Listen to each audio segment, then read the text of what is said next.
Hello guys, welcome to my channel Ankita's diary. So guys, सुबह के 5:30 बज चुके हैं और हमारी जर्नी स्टार्ट हो चुकी है टुवर्ड्स केदारनाथ। जहां हम रुके थे वहां से हम सोनप्रयाग आ चुके हैं और अब हमें जाना है सोनप्रयाग से गौरीकुंड, जो कि 5 किलोमीटर दूर है। Hello guys, welcome to my channel Ankita's diary. आज मैं आपको सब दिखाऊंगी। उस डायरी में कुछ भी नहीं है। सोनप्रयाग में हमने ब्रेकफास्ट किया और गौरीकुंड के लिए जहाँ टैक्सी या जो लोकल गाड़ियाँ लगती है वहाँ पे हम लोग जा रहे हैं। Hello, hi everyone. हाय, ये मेरे साथीदार है। सो मैं आपको सब डिटेल्स दूंगी कैसे कैसे जाना है। Okay bye. So guys, Kedarnath trekking करते वक्त आप अपने पास एक रेनकोट, जो कि वही मिलता है केदारनाथ में, और एक लाठी काठी आप जो भी बोलते हो वो ले लीजिए। रेनकोट 100 रुपीज़ में मिल जाता है और लाठी 50 रुपये में मिल जाती है, तो ये आपको लेना ही लेना है। आप अपने साथ छोटी बैग कैरी कीजिए जिसमें पानी, क्योंकि आप जैसे जैसे केदारनाथ मंदिर की ओर चढ़ते हो वैसे वैसे रेट बढ़ जाता है। सो पानी, थोड़े बिस्किट्स, ड्राई फ्रूट, चिक्की, एक्स्ट्रा जर्किंग, और हम ऊपर जाके स्टे करने वाले थे तो एक जोड़ी कपड़े हमने साथ में लिए थे। और गाइस, अब हम टैक्सी के लाइन में लग चुके हैं, जो कि हमें सोनप्रयाग से गौरीकुंड तक पहुंचाएगी। हम टोटल 13 जन हैं और 13 में से 8 जन ट्रैकिंग करने वाले हैं, यानी कि चढ़ के केदारनाथ मंदिर जाने वाले हैं, और बाकी के लोग खच्चर यानी कि घोड़ा करके ऊपर चढ़ने वाले हैं। और गाइस, फाइनली हमारा नंबर आ गया है। टैक्सी वाले ने पर पर्सन 50 रुपीज़ लेके हमें गौरीकुंड तक पहुंचा दिया। सो गाइस, फाइनली हम आ गए हैं गौरीकुंड से केदारनाथ पैदल मार्ग पर और हमने ट्रैकिंग शुरू कर दी है। बोलो बाबा केदार की जय। सो गाइस, आप भी अगर केदारनाथ जा रहे हो तो सुबह सुबह ही जल्दी ट्रैक शुरू कर दो, बाद में बहुत भीड़ बढ़ जाती है। वैसे तो हम नवरात्रि में यानी कि सितंबर के लास्ट वीक में और अक्टूबर के फर्स्ट वीक में ही गए थे, तो मैं आपको सजेशन दूंगी कि आप भी ज़्यादा करके इसी समय पे जाएं। सो गाइस, अब story time. The story of Kedarnath. ऐसा माना जाता है कि महाभारत के युद्ध में विजयी होने पर पांडव भाइयों के हत्या के पाप से मुक्ति पाना चाहते थे, इसलिए वे भगवान शंकर का आशीर्वाद पाना चाहते थे। लेकिन भगवान शंकर पांडवों से गुस्सा थे। भगवान शंकर के दर्शन के लिए पांडव काशी गए, पर भगवान शंकर पांडवों को वहां नहीं मिले। वे लोग उन्हें खोजते हुए ढूंढते हुए हिमालय तक आ पहुँचे। भगवान शंकर पांडवों को दर्शन नहीं देना चाहते थे, इसलिए वह वहाँ से अंतर्धान हो गए। दूसरी ओर पांडव भी लगन के पक्के थे। वे उनका पीछा करते करते केदार पहुंच गए। भगवान शंकर ने वहां बैल रूप धारण किया और अन्य पशुओं में जा मिले। पांडवों को संदेह हो गया था कि भगवान शंकर इन्हीं पशुओं के झुंड में उपस्थित है। तभी भीम ने अपना विशाल रूप धारण कर 2 पहाड़ों पर अपने पैर फैला दिए। अन्य सभी गाय बैल तो निकल गए, पर बैल रूपी भगवान शंकर जी पैर के नीचे जाने की तैयार नहीं हुए। तब भीम पूरी ताकत से बैल पर झपटने लगे। बैल भूमि में अंतर्धान करने लगा। तब भीम ने बैल की पीठ का भाग पकड़ लिया और भगवान शंकर पांडवों की भक्ति और दृढ़ संकल्प देखकर प्रसन्न हो गए। उन्होंने तुरंत दर्शन देकर पांडवों को पाप मुक्ति कर दिया।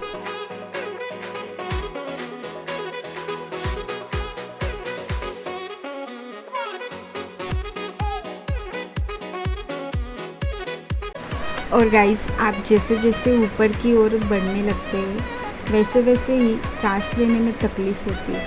और एक तो हम लोग चल के जा रहे थे तो और भी प्रॉब्लम्स हो रही थी, तो हम लोगों ने घर से ही एक छोटी पोटली बनाई थी जिसमें अजवाइन, लौंग, भीमसेन, कपूर था। तो वो सूंघने से सांस लेने में आसानी होती है, तो आप भी लेके जा सकते हैं if you want. So guys आप देख ही सकते हो कि रास्ते में कितने अच्छे अच्छे व्यूज़ देखने के लिए मिल रहे हैं हमें। और गाइस वहाँ पे खाने के लिए आलू पराठा मिलता है जो कि वहाँ का सिग्नेचर डिश है। 60 रुपीज़ में मिल जाता है। और वहाँ पे मैगी, दाल चावल ऐसे गिनी चुनी चीज़ें खाने के लिए मिलती है। सो गाइस आप अगर पिट्ठू, पालकी या खच्चर प्रशासन द्वारा फिक्स किए गए ऑथराइज रेट को देखकर ही आप उसके रेट्स के अनुसार यात्रा करें, क्योंकि कई बार आपको ये ज़्यादा प्राइस भी बता देते हैं। हालांकि आप चढ़ने में सक्षम हैं तो प्लीज़ इनका प्रयोग ना करें और पैदल ही चढ़ाई करें।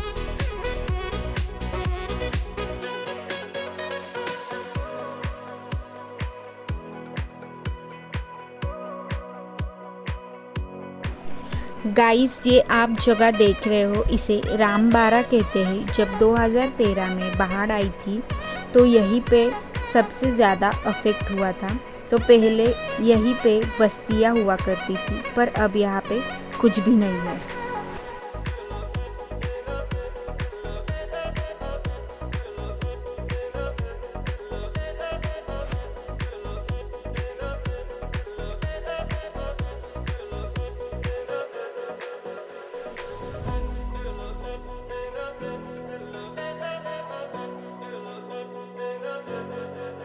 सो गाइस अब हम रुके हैं थोड़े फ़ोटोज़ क्लिक कराने के लिए।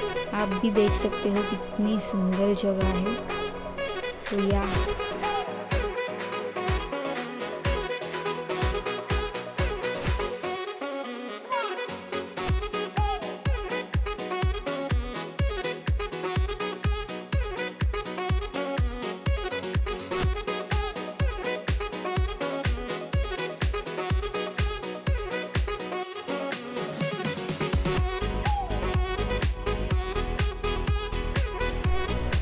सो गाइज़ आप देख ही सकते हो हमारे साथ जो बाकी के कज़िन्स थे वो अपने अपने खच्चरों पे जा रहे हैं टूवर्ड्स केदारनाथ मंदिर।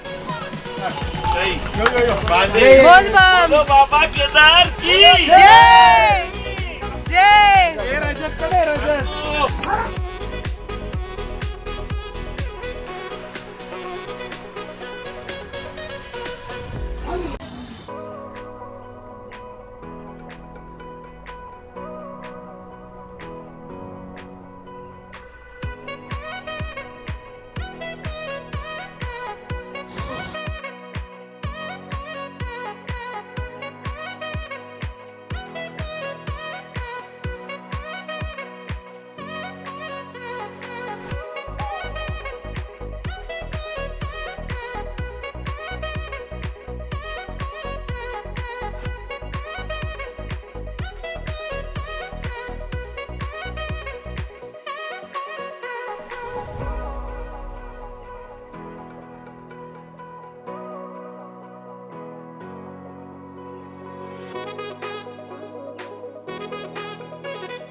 जैसे ही हम लोगों का रामबारा पास हुआ उसी के हाफ आवर के बाद बारिश गिरने लगी।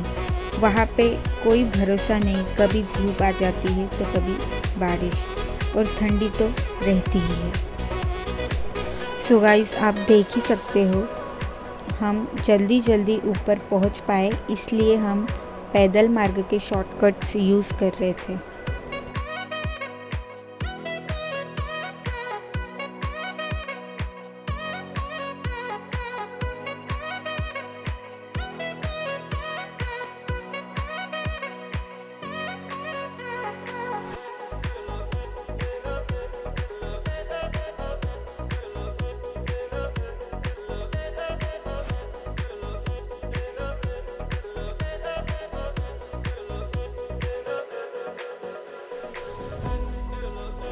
और यहीं पे थोड़ा ऊपर चढ़ने के बाद हम लोगों ने थोड़ा ब्रेक लिया और वहाँ पे हमारा खाना खाया।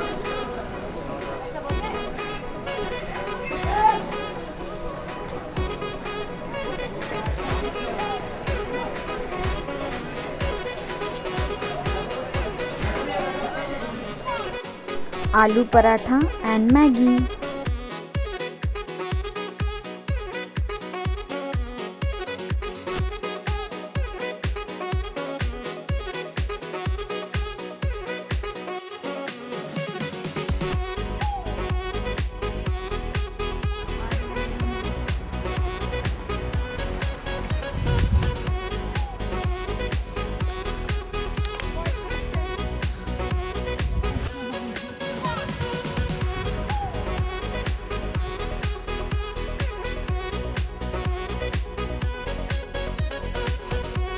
अब गाइस हम यानी कि मैं और मेरी बहन नम्रता इतना थक चुके थे कि हमारा बेस कैंप हम जहाँ रुके थे वहाँ से सिर्फ 1 किलोमीटर पर था और उतना भी हमसे चला नहीं जा रहा था।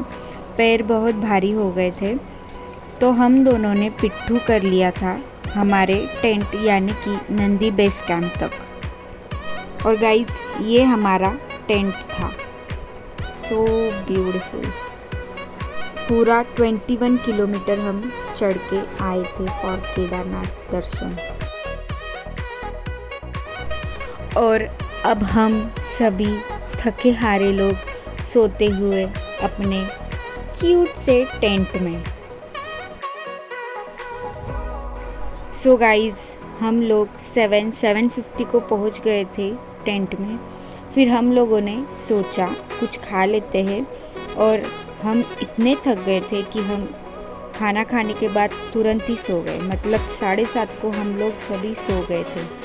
हम लोगों ने पर पर्सन 500 रुपीज़ के अभिषेक के टिकट्स कराए थे, यानी कि हम अपने हाथों से बाबा की पूजा अर्चना करने वाले थे। सो हम लोग 7:30 को सो गए थे और 2:30 को रेडी होके मंदिर की ओर चल पड़े। मंदिर हमारे बेस कैंप से 1 किलोमीटर दूरी पर था।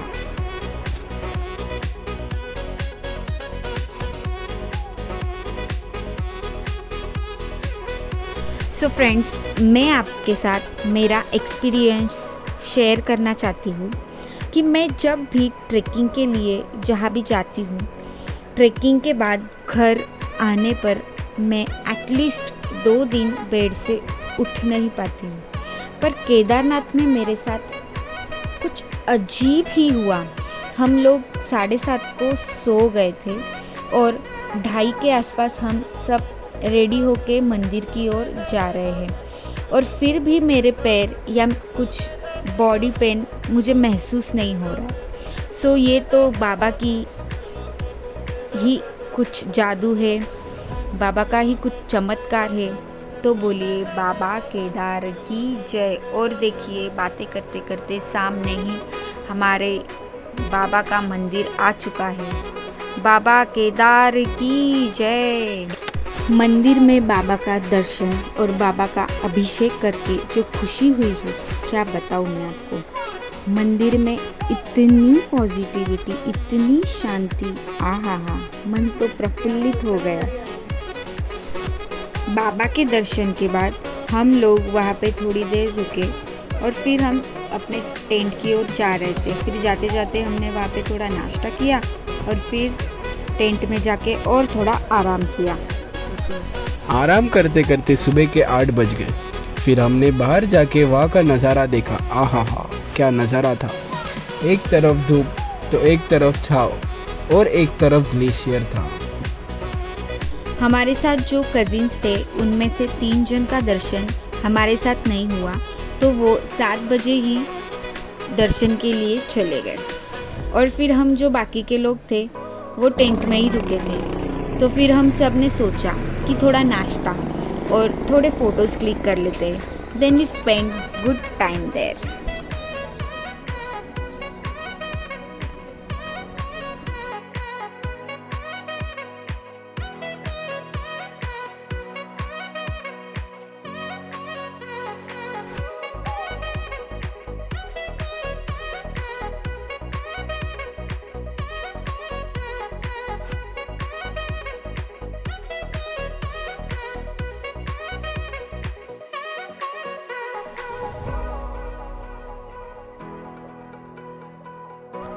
thank you so much guys for watching my vlog. If you like, then like, share and subscribe.